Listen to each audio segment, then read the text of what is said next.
Thank you very much for inviting us to talk about integrity.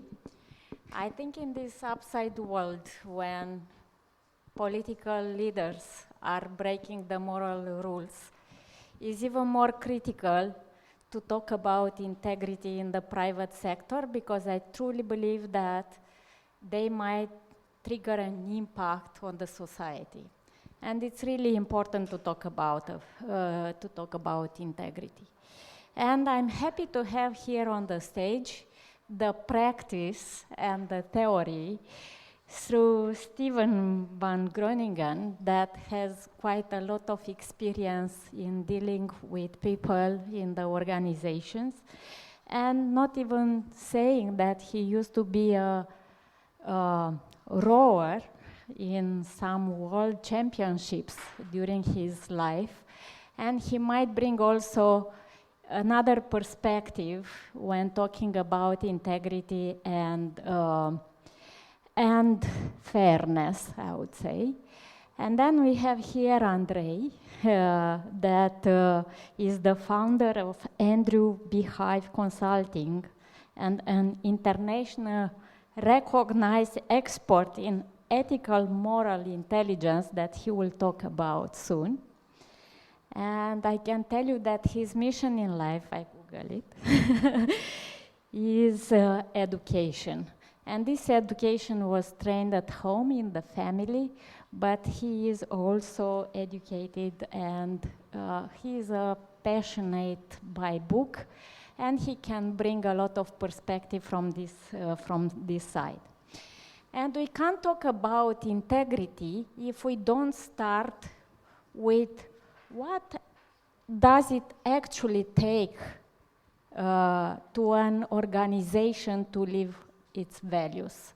And my question to you, dear guest, is it possible to match the organizational value with the individual values?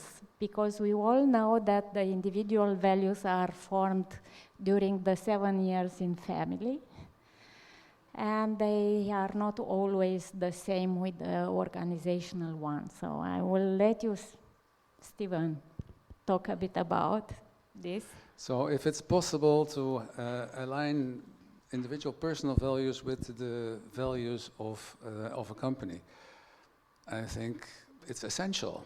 If you, how would life otherwise function? I mean, you go to work and you check your values at the door, and you become another person when you get to work. It should not work like this. And so in an ideal world, and there should be, of course, an alignment. In practice, it often is not the case. I admit that, but I think at least the ambition should be there to make sure that there is an alignment. I mean, I think Mahatma Gandhi maybe said something about happiness. You know, I think it went like, happiness is when what you think and what you say and what you do are in harmony. Yeah? And if you have different values at home than you have at work, I mean, then you are probably not going to be a very happy person very long. So my view is that basically people, you should be the same person at work as at home with the same values. Of course, there might be more tension, but that needs to be mentioned like any tension in any organization. And what do you believe in, Andrei? Are the values universal? I will answer to this, but first of all, I would like to continue in line with what Steven said. So I would say it very bluntly that actually it is impossible for an individual to act ethically if they do not align their own values with the values of any community of interest space they enter in. So the very condition to have an unethical behavior manifesting is to actually not put the effort into aligning our identities, our moral identities, who we are, who we see ourselves in terms of contribution, mission, competency, and how we interact with other people and get to impact what they feel and what they do. So it is an imperative, actually. Now, of course, moral psychology and moral philosophy offer a lot of theories that tend to include, and it's natural to include, cultural diversity and cultural relativism. Of course, we should put an effort to get into communities that are different culturally and to try to experiment how they define good and bad, because basically that's what ethical behavior is. I'm really curious, after that, maybe Stephen has an international experience, so he knows how it is to adapt yourself to a community that might promote different values. But there are, of course, good news. There are some universal, fundamental human values that have been theorized and then empirically studied across the continents. And an amazing study has been made by Shalom Schwartz, proposing the theory of basic human values. Basic meaning not common, but universal and fundamental. It's interesting here, though, to see how we organize these values in microcultures, also to point on what you asked before. So it might seem impossible to align thousands of people towards the 3 beautiful words we posted on our walls. And that is correct. Applying specifically those values might be very difficult if there are not microcultures that develop norms of conduct, which means defined behaviors, which means applied values. And for that, we need communication and transparency. We need to ask people how they define their own ethical behavior in a context, and then try to align that with the whole vision of the bigger organization. It is a continuous effort and doesn't happen in a one-day training. It's something that has to become the ethos of how they behave there. I will have, building on what Andrei said about cultures, we hear many times in Romania, yeah, we behave like this because this is the Romanian culture. And my question it will be, is it acceptable to use the culture as an unethical behavior, Stephen? Well, of course not, but a few things, because when you get in the area of justifying your behavior, like, well, you know, așa face toată lumea, so everybody does it, or it's just for this time, or but this is what my boss wants, or whatever. I mean, you immediately are in very dangerous territory, irrespective if we are in Romania or where we are. So when people start justifying their decisions, and then I think you should immediately ask yourself a question, what is happening here? And so this justification happens everywhere in all contexts. There's a wonderful book by Don Ariely about, I think it's called the honest truth about dishonesty, and where he explains this. And this, so I think I hate it when people come up with arguments like, well, you know, everybody is doing it. And we talked about education, so I did a lot of stupid things when I was younger. And I knew that if I got challenged by this by my parents, usually my mother, so I think the one answer I should never give is to say, well, the others were doing it too. Because then she would really get upset, because I think, you have to think for yourself. So, but there are differences, of course, in culture and how people see things, and that's all getting much more complicated when you are when you're getting more and more international as a company. I mean, years ago, my father was a banker, but there was a small bank, a regional bank, and it only operated in that city, in that region, and so he knew his customers. The community knew him, so basically everybody had the same values, which is much simpler than when you work in an international environment, or where you, because what is it about? At the end of the day, as a company, your decision, your people, they will be judged. They will be judged in terms of right or wrong or just or unjust or fair or unfair. By whom? By basically everybody you interact with. Yes, and that is, and those judgments might be totally different in different markets without you even being aware of it. If you don't ask yourself the question, if you're not curious about it. So yes, there are cultural differences. I mean, I worked in 4 different countries. As an expat, you always make mistakes when you get moved into another country, that you accept certain stuff that you say, well, that's maybe the local environment, so maybe I should accept it. And later you figure out that you shouldn't have done that, and the other way around. So you insist on certain things, and then only to find out that that later maybe you should have been slightly more flexible. But I think that's the challenge of the environment that we work into. But long answer, but the justification is, well, like everybody is doing it, or this is just the way we do it here, and I don't buy that. So we have to go one step beyond and go to the real action that is being justified.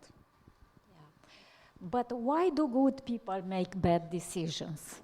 And here I'm sure that both of you have real explanation, some from the practice that you saw before, but I'm sure there are some theories behind this.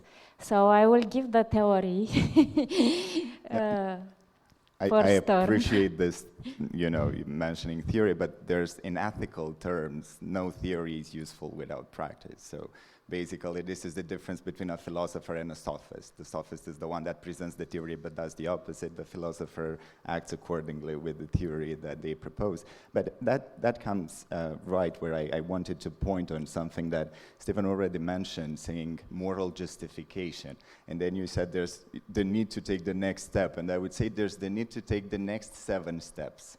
So here I introduce something that really is, if we got close to having a universal theory of morality, what's funny in the field of moral psychology is that we did not reach a theory of a positive, the definition of what morality is and good behavior is, but happily, Albert Bandura, which is the most cited psychologist in the history, got to a theory of moral disengagement. So it seems it was easier to define what is not to be moral and how we get there. And his book, Moral Disengagement, which is his last book, he lived 90 years, and after decades of researching humanity and psychology, we can be sure that his observations were valid. He said that even the best of us, even good people, get to do bad things, and still his curiosity was, how can they live with themselves after that? So this transition happens in 8 steps. The first one is moral justification. And moral justification is something he called the behavior locus problem. So how we define behavior. And I say, look, I saw nobody cared about this, so I did it. It seems people are prone to accepting that, so I did it. And then comes the next step. And the next step is euphemistic language. And sadly, we use a lot of that in politics, in bad decisions, and we say collateral damages, right? Instead of saying people that died. We use a lot of euphemistic language at the beginning. Even for ourselves, we fool ourselves thinking that it's not that bad. That's what euphemistic language does. And then comes the 3rd stage. And at this stage, we do something that is really tricky because our brain functions comparatively, right? If you put a billionaire in a room of millionaires, he would feel good. And if you put a millionaire in a room of billionaires, they would feel poor. So morality functions a lot like that. This is the relativistic power of morality. And the 3rd stage is advantageous comparison. Oh, I did this bad thing, but they did the worst thing. They did the worst thing. So pointing towards something that is still immoral, but is a bit more immoral than what I did, and it seems, in comparison, I'm a good person. And these 3 stages relate to the behavioral locus of moral disengagement. Bear with me, there are some other few, and they're really relevant.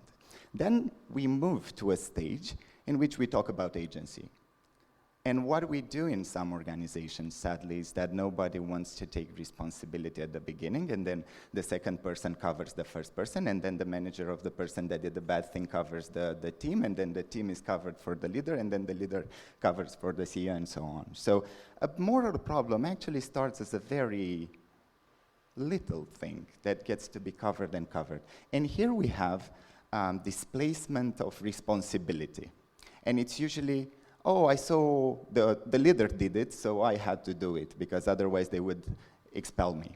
And then we have dissipation of responsibility. I saw many people trying to do that. So it's not only me, it's us. So there's no agency. It seems that the agency is somewhere there at the authority, or the agency is everywhere. And when the agency is everywhere, nobody takes accountability for it.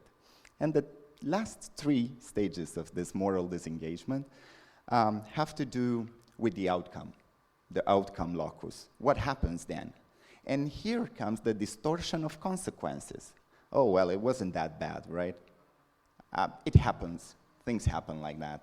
This is the nature of humanity. And that's true, but in some situations, we have to name the problem in order to get the proper solution. And the last 2, which are usually connected with more humanity-related endeavors, and that would seem that it's something that we don't do on a day-to-day basis, have to do with the victim locus, who has to suffer based on my moral disengagement. And here we have dehumanization, which is the first, it's actually amongst the last stages of moral disengagement, but it's some of the first manifestations of high-level crimes. When we dehumanize the victim, they deserved it. And even worse, the last stage, when you are totally morally disengaged from the reality you live into, is the attribution of blame. You create the situation for the victim, and at the end you say, they wanted it. It's their fault. They were looking for that. The only thing I did was to make justice, actually, through my moral disengagement, because they were asking for it. And it's usually a very ephemeral and non-defined day, but we use it to morally justify our disengagement. So this would be the theory which seems to be applied in many empirical tests, and I'm going to develop further on that, but yeah, I'm curious. I'm supposed to the guy from the practice, moral disengagement is of course extremely important, but at its core, somebody already knows it's not okay, and then I think there is another dimension to it, and that comes from I'm somewhat older, but so many years ago, Milton Friedman, Harvard professor, Nobel Prize laureate, extremely influential, said about what is the obligation of a company, what's the social responsibility of a company, and he said the social responsibility of a company is to make money for its shareholders, as long as it's legal, and so then. Suddenly, a lot of people thought that their job is to make money as long as it's legal, and then you get into, for the company. And so actually, you say, well, ethics does not play a role in business at all. And then that is not moral disengagement, that is amorality. You don't even ask yourself the question if moral aspects play a role in business or not. And that is how sometimes things can go awfully wrong. And you can see it, I remember 2 cases of, I think it might have been in the UK, that a warehouse decided to make a line of underwear for children, and that was interesting, so that the children would look like the underwear of their parents. So that the children thought it was interesting, so that they can look like their parents. Apparently nobody had given it any thought that maybe it's not such a good idea to present children as sex symbols. And so it was not that they wanted to do something bad, they just hadn't thought about it. And I think that is the first thing in business. You have to ask yourself the question if there are ethical or moral aspects that need to be addressed.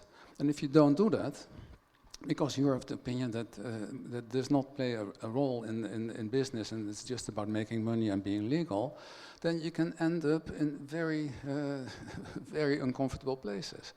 So I think the first thing is that as a business, you have to understand that you will be judged on your products, your actions, etc., etc. And so, if you want to take better decisions, you better take into account the moral aspects as well. So, sometimes bad decisions are just the result of not asking any questions or not thinking stuff through.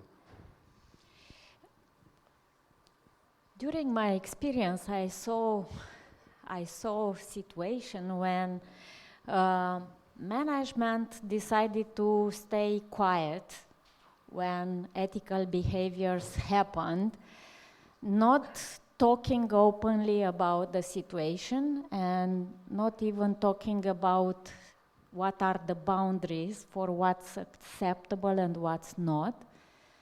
And why do you believe this is happening? Why management is deciding to take this sort of approach? Well, I cannot comment on individual case, but there are cases, of course, that let's say there's unacceptable behavior from somebody who is considered to be a key performer or a high performer, and then some people are willing to look the other way because he brings in the business, etc., etc. So those are situations that maybe I have encountered most. So that somebody gets away with it because people think he's important to the company. So, there are always nuances. So if your company is almost going under, and it is a matter of survival, maybe when you do the whole trade-off of stuff, maybe you can understand certain things. But usually that's not the case. And if it's not the case, then, not acting is just what you're doing is you're poisoning the water you're swimming in. By not taking action, so that is.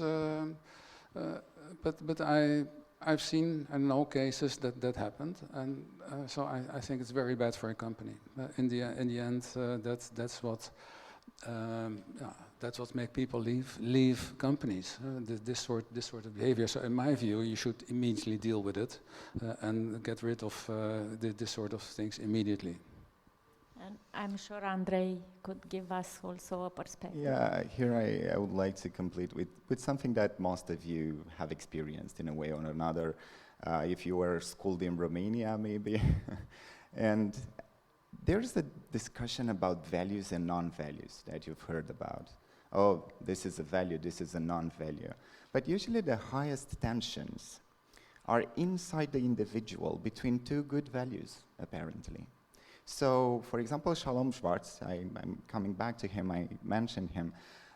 He says that there are anxiety-based values and anxiety-free values.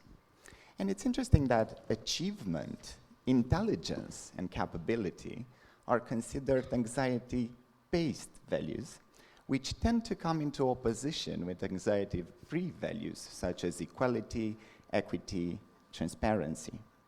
So we might have the mindset that we prioritize good values. Who doesn't want to have competent, capable, intelligent, and achievement-oriented people in their teams? But sometimes that very friction between two good values create actually the ethical dilemmas that tend to be very hardly discussed afterwards, because it seems impossible to choose between something that is good and something else that is good. But the higher good has to integrate what happens with all of us after we cover an overachiever that is very competent and tend to dissolute or do not pay attention to equity, equality, integrity, and honesty. So these sort of trade-offs are at the core of moral psychology usually. A way to solve them, again, because values are something that philosopher calls usurped concepts, okay? Happiness for me, for example, is staying in a library and reading 3 books, and for someone else is doing bungee jumping. So we use the word happiness while we have totally different mental representations of the same thing. And values do act like that a lot. So I work on the area of team values and intergenerational values, and I'm really looking forward for a panel that is going to discuss that in a few moments. And sometimes I see people from different generations having the same value in an exercise, and then I ask them, well, their value is written here, I ask the person in front of them to say, well, love is when, and they say it's when I stay with my parents. And then the other person says, love is when I have a hot bath at home alone. So we do contain the very same values, but if we do not talk about the manifestations of a value, we tend to get into this moral void of indecisiveness and absurd concepts. So constant transparency and constant communication, it's something that brings the opportunity to talk about the little derailing aspects that would not lead further to bigger problems. I know, and I think this is quite a difficult conversation. You said, Stephen, these are nuances, and there are reasons why some management team decide not to talk about. Still, I do believe that talking openly will create a healthy culture, because otherwise people, they already know that is happening and they are talking about. But in a way, they will believe that this is somehow acceptable if it's not said. And you are telling us a story about the lady that was doing a mistake and a guy that was... Yeah. No, but of course, as management, you have certain amount of tools at your disposal, and when you talk about what should I say, enforcing behavior or stimulating certain values, I'll tell you something how not to do it. Yeah? I worked for a company, and then you had your objectives and your KPIs and all that sort of stuff. And they had then figured out that there were, besides, of course, the sales, profit, number of visits, all that sort of stuff for sales staff, that it was also important that you had values. So they say, well, then we're going to put your values, we're going to put them in your appraisal as well. So then, besides sales and all that sort of stuff, you would also get then a score on from 0 to 5 on things like how target-driven you were, and one of them was integrity. Now, I never took these things serious, but yeah, some people do that. So when you did the math, you could have the lowest possible score on integrity. Was no problem whatsoever in the final score. Yeah? So that's not the way to do it. Yeah. No, but so I'll tell you a little story, and it is both about culture. It is about a way you can approach problems and situations. So I was for 20 years CEO of a large bank in Romania, and I was more or less among the senior CEOs. And since I was, let's say, more Romanian than most expats and more expat than most Romanians, sometimes people would come to me and say, well, and just have a chat, or say, well, well, look what happened to me, and can you help me?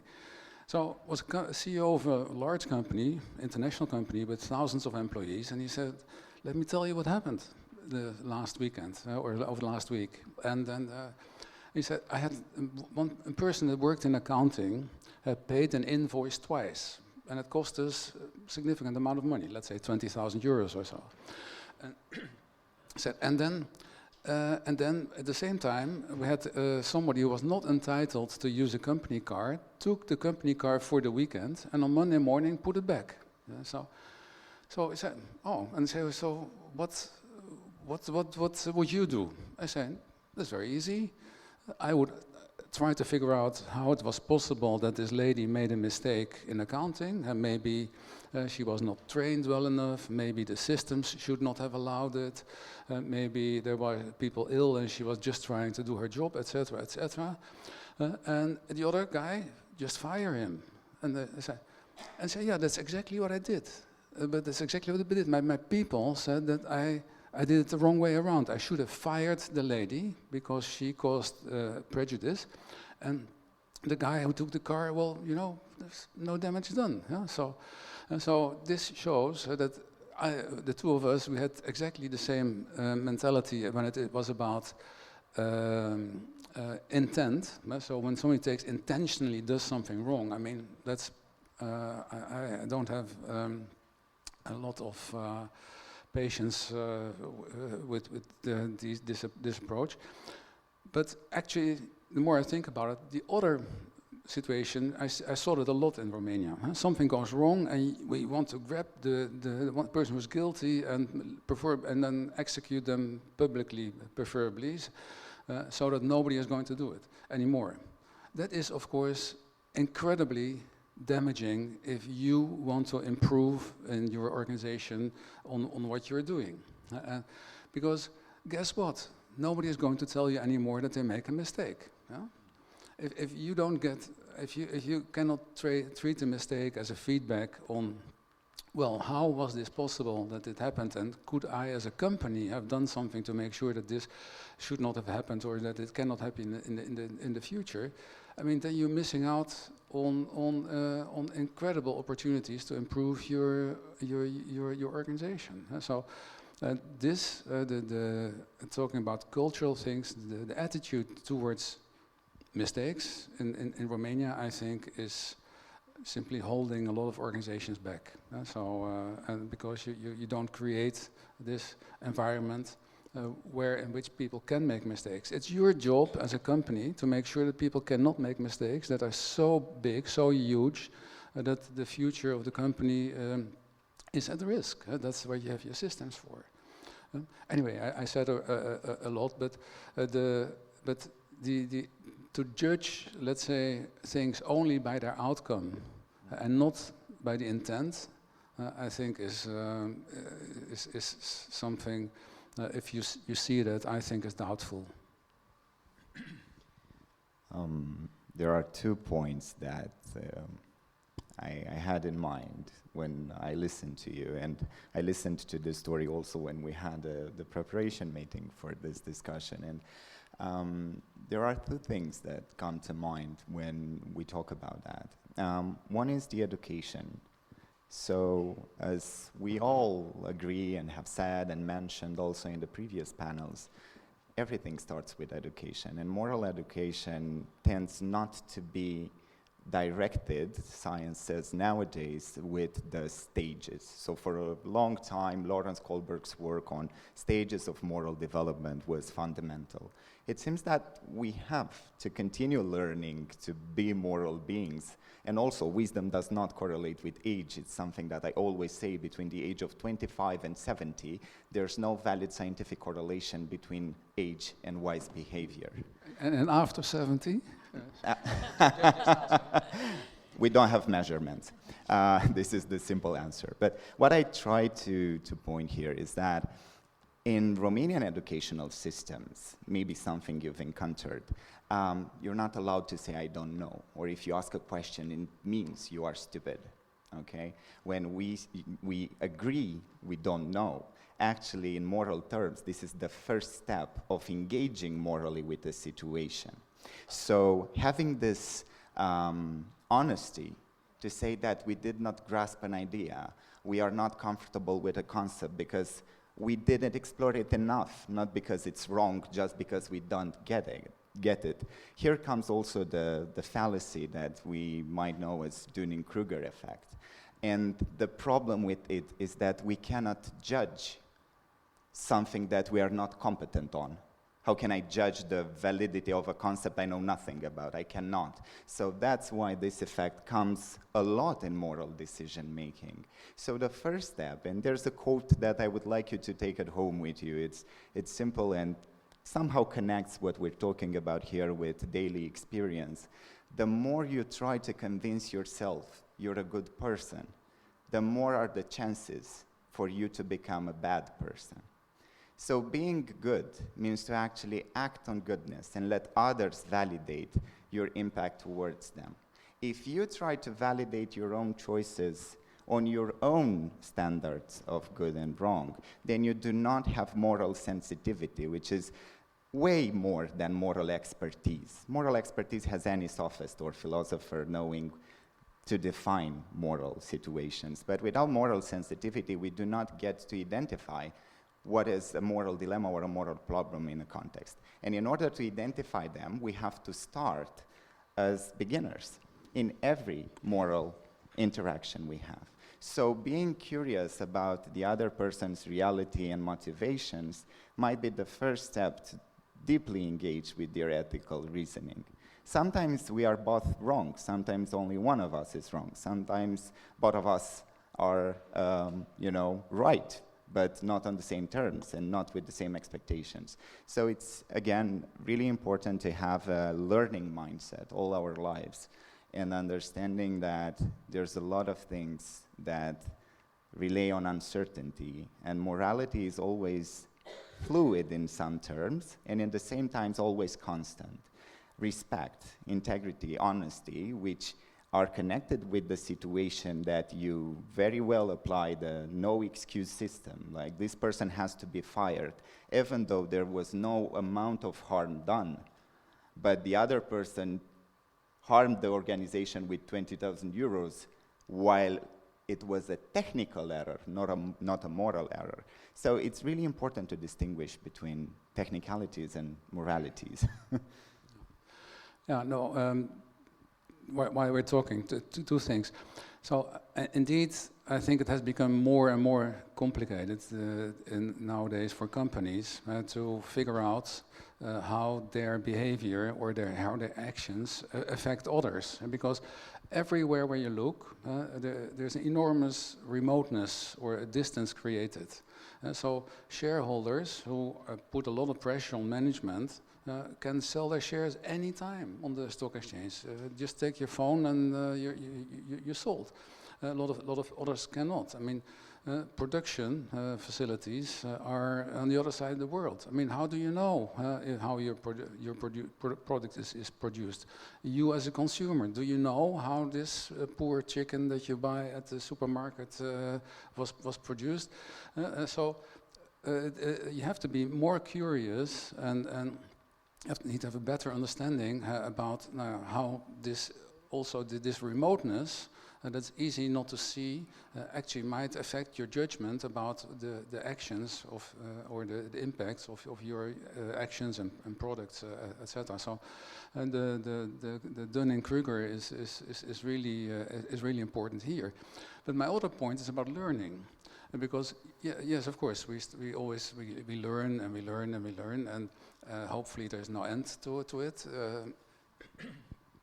But and you spoke about the Kohlberg phases. I like this as a concept. So, and Kohlberg tried to justify, or to say, well, how do people justify their behavior? And I'll simplify this. And sitting next to somebody who actually knows what he's talking about, it's a little bit difficult. But basically, so you have the stick and carrot approach. So why do people something? Because, well, they don't want to be beaten, or they want to be receive a carrot, or be praised for what they do. And that is the sort of behavior that you find that's necessary for when children don't have judgments yet themselves. You cannot explain them certain things, but you can punish them, or you can encourage certain behavior.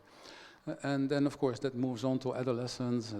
Then you get into they understand, and there is judgment. There are some norms, but they still have some difficulties. And then at the end, you have the adult that have actually thought stuff through and does things for the right reason, and not because somebody else tells them to do. But when you now look in, so these phases, when you look carefully, you see these in companies as well. So I've seen companies, and then you say, well, why well, why do we have to do this? If we don't do this, then we will not qualify for this.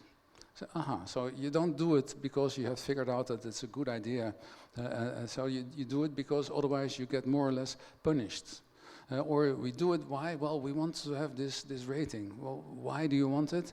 Well, that's a recognition, and etc. So, but now, one step further. So, I guess quite a few people have experience with performance appraisal and objectives and that sort of stuff. Yeah? And in my experience, a lot of that is indeed a bit of a stick and carrot stuff. Yeah? You do this, you get this. You don't do this, you don't get this. Yeah? And I always felt a little bit that you're basically treating your intelligent agents, people, etc., as if they are children. Huh? And if you tell them, well, you treat them as children, doesn't that mean that you also do not expect from them to think about ethics and the morality of what they're doing? You just do what you're being told. So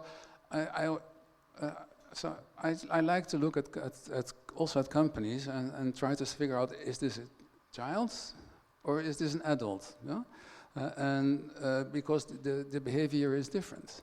And in reality, a lot of stuff has gone wrong in the world because of the so-called performance management systems, where people get targets, sales targets, MBA and that are, and then that leads to a behavior that then later everybody said, well, that's unethical behavior, etc., etc. A very good example is Wells Fargo, that actually set targets for cross-selling that were impossible to fulfill. And then what people started doing, they started to sell products to people that didn't know that they were paying for those products, and it became a big scandal.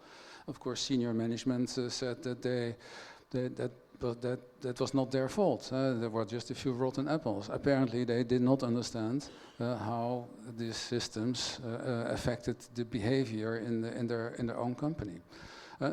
So, when you deal with these sorts of systems, I mean, make sure you deal with adults, and maybe sometimes it's also not bad to ask somebody, an adult, if he has adult behavior, what he or she thinks that they can actually do for the next year, instead of telling and that you have to cut this much cost or sell this much product.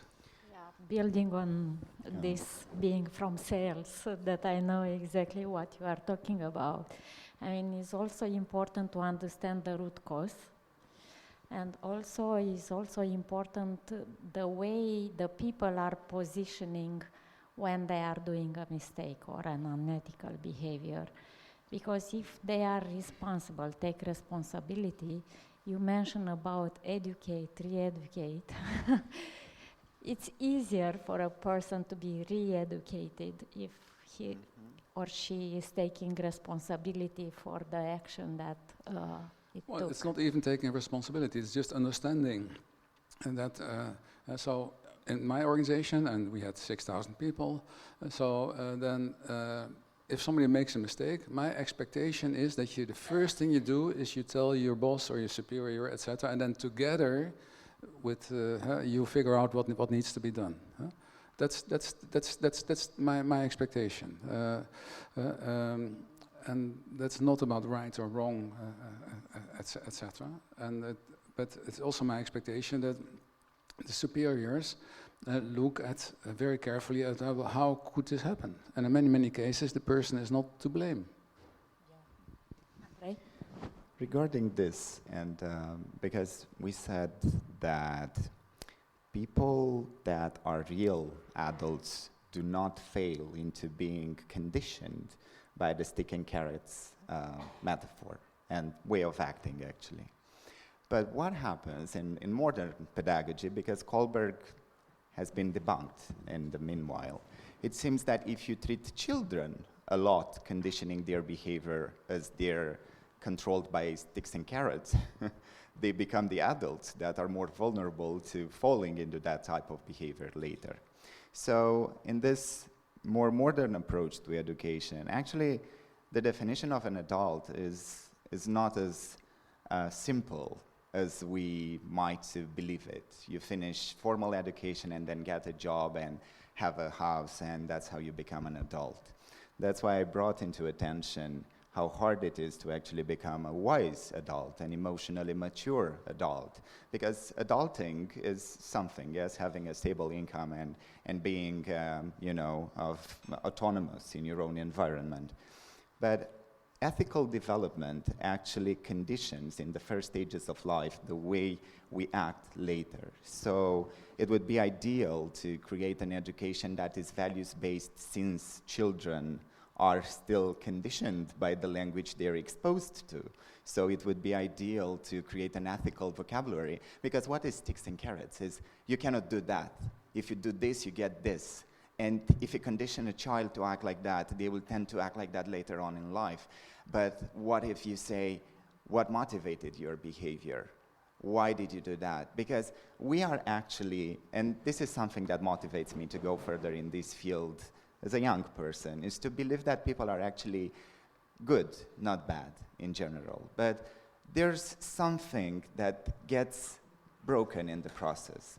Studies about creativity show that actually by the second year of schooling, creativity falls at 50%, and then later in schooling, it falls by 80%.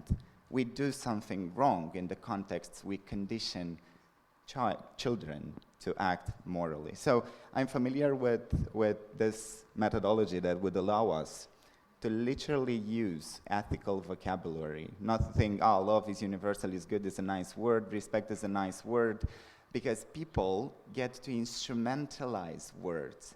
How many leaders use bad words or say bad things? If you look at their rhetoric, they actually are very good at using high-level morality wording while not manifesting it. So this sensitivity towards language and how we condition children to act morally will then influence how they act as adults. And this is something that it's not changeable by any intervention at an adult stage. A trainer comes and says, oh, it's good to have values, here you have them. It is a very deep process of introspection. And here comes, to round it up, what makes a person wise. Wisdom is the quality of introspection one has on the experience they live. It is not the quantity of experience they accumulate. So, do we have enough time for reflection nowadays? We are so fragmented in our relation with information and relationships. We do not pay attention to what others do because we do not have time, because our phones are buzzing, because someone calls us, because someone wants something from us. And that time for pause and reflection, which is fundamental to the quality of introspection that later builds wisdom, is so diminished. We don't want to be bad people, but we get to be bad people in wrong environments that are created by the wrong mindsets of organizing society. So my point here is that people also need compassion when they interact with that. When I have any training on ethics with an organization, the team leader first asks, what did I do wrong? Why is the CEO sending us an ethics expert to talk with us? Maybe we did something. And we see ethics as something that solves problems. No, ethics is something that creates the conditions for the moral problems not to appear in the first place. So, regarding education and how we look at conditioning morality, we might be more realistic to actually know that all of us try to do their best, but all of us need to speak their truth in a communal context, call it team, organization, family, and so on, in order to align with others. And I think it's this fear of alignment and this fear of saying, I don't know, I didn't get that, that actually creates the prerequisites of unethical behavior. Thank you very much. And now we are going to the end of the session, and I would like to close the session with two questions. Definitely us, the people in the room, most of us, we are leaders, most of us, we are part of the education system. What is our role? What is our duty in creating an ethical society? So what's a leader role in creating ethical behavior around him? And for you, Andrei, what's the role of education in really creating an ethical environment? Well, I think the first thing is to understand that as a company that you're part of the society and of community, of many communities, etc. So that I think that's the first thing. You're not operating in a vacuum, and that is, it's not that you get away and that there are things that go beyond being legal, because we didn't speak about it, but yeah, of course. There are serious problems with if you think that it's enough to stick to the law, because who makes the laws? Anyway, let's not go there. But so that your role in society goes beyond just making money for your shareholder, and that you understand that everybody in the same country, region, community will judge you in ethical terms about what you do. If it's fair or unfair, if it's correct or incorrect, etc., etc. So you better understand who those people are and who those voices are in you. So therefore now, of course, you need to have CSR departments, etc., that map out all your stakeholders, and you make stakeholders maps and issues, etc., etc. I think that's a beginning, and then, you can then also ask the same behavior from others. And again, it makes a difference if you are a small company, barely surviving, or you are a big player. And when you're a big player, and then you have vastly more possibilities to change behavior, to address behavior, and to influence legislation, etc., etc. And so that's a question: should a CEO do that? Yes or no? My view is that a CEO should do that, and you should not only create a better company, but you should also create a better environment, or country, or society, community, whatever word you will. If that's up to you, or you can influence that, then why not? In the end, it will also help your company.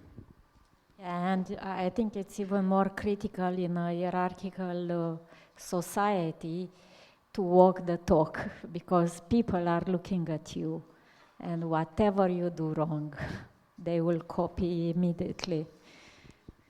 Yeah, but I mean, this is yes. When you have a very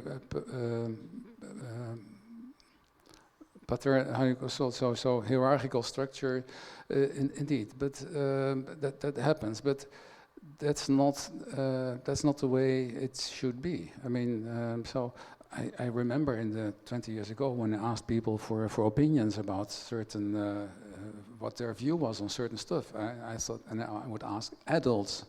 They didn't dare to answer, and in the end I figured it out, because they were afraid that if they gave me their opinion and I would base my decision on them, that I would go back to them and blame them for it. They said, "Oh, come on, I cannot run a company like this." Yes, and this idea that the boss knows everything, the boss is always right, and you don't even tell the boss when he's wrong. I mean, that's pretty bad culture to be successful in.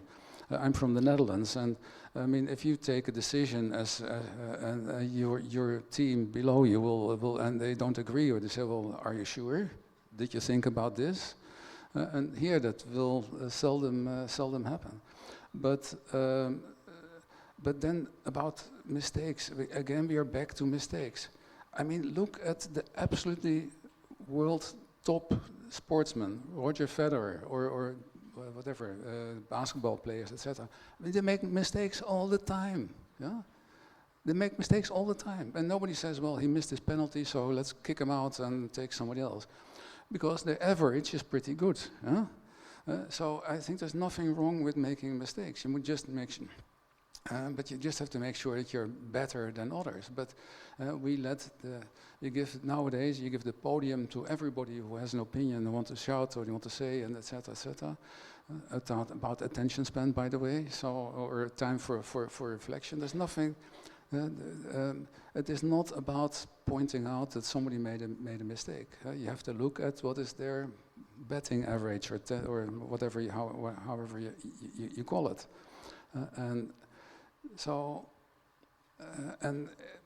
over time, when we take a long-term view, I mean, it will come to the surface. Yeah. Andrei, what about education?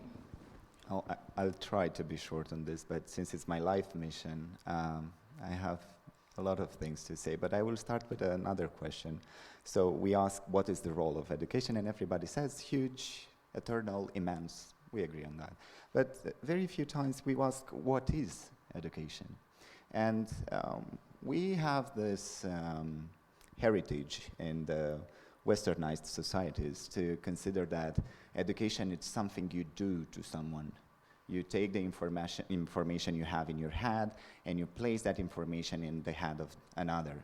So education as a mission to put knowledge in the heads of other people.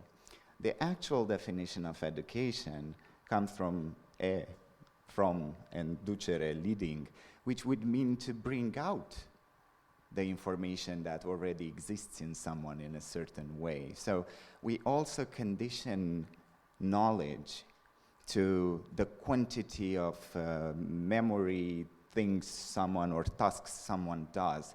But actually education, when it's done properly, looks at each individual and tries to put that person in the best light that would make their potential shine. So bringing out something that naturally exists in every human being. I know I'm very idealistic, I'm very humanistic. This is the only way to survive nowadays for me, so I need to have this approach, and I truly believe in it. I walk this talk in my interactions with people. So education is fundamental if we understand it in this light. I have two mentors here, and it is important to also have role models that help us emulate behavior. The first one would be Aristotle, who said that moral behavior is created only in the presence of people that have moral behavior. He talked about the phronimos, the person of practical wisdom. You can have practical wisdom only if you see it enacted by your mentors. And by the way, mentor means intention, goal, and force. It's someone that tells you what the good intention is. It's someone that guides you through having the best objective, the most moral objective, and also someone that influences you by bringing the force when you lack it. And another example is Rutger Bregman, a co-national of Stephen, who says that actually what we need nowadays, I am an expert in moral intelligence, but he says that we need moral ambition. And moral ambition is something that deeply relates with education, because he now looks at something really important. And in Harvard University, for example, he uses a bad word here. He says that more than 50% of graduates of this elite university, which I had the huge privilege to be part of their community, produces people that are best at something that he calls BS jobs, from a word I won't say here, but you might grasp it. So people that go in those universities with some cover letters that say, I want to solve world hunger. I want to solve the biggest problems in education. I want to change the face of the world for the better. They end up being in jobs that actually, if you look at the real impact they produce, is BS, as Rutger Bregman says. So we have to change education from the most, let's say, modest examples to the most prestigious examples in terms of what is real education and what is real motivation to become educated and then to educate further. And very simply put, the only thing we have to do, because it seems so hard, is to let a little light behind us wherever we go. So if we can impact 2, 3, 5 people around us to do the good choice and to act properly, I think we do our share in this life.